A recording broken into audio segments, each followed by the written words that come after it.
عن سب الوقت. اليوم الناس أغلبهم يعني يسب الوقت أو يسب الدهر أو الدهر. سب الدهر صح. في معنى الحديث سب الله. سب الله. هذا عند العوام يسبون الدهر. يلي تسب الوقت وتكثر اللوم، مالك ومال الوقت يلي تسبه. إن كان تشكي من على النفس مهموم، خلى الشتم للنفس والوقت كبه.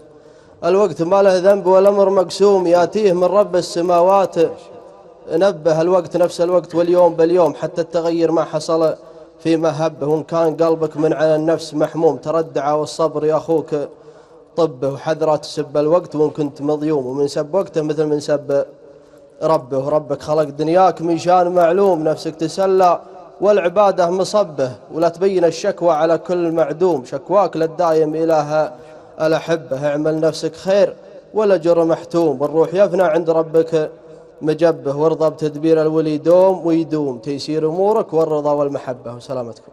ما شاء الله. صح الله الذي أعطاكم هذه الموهبة.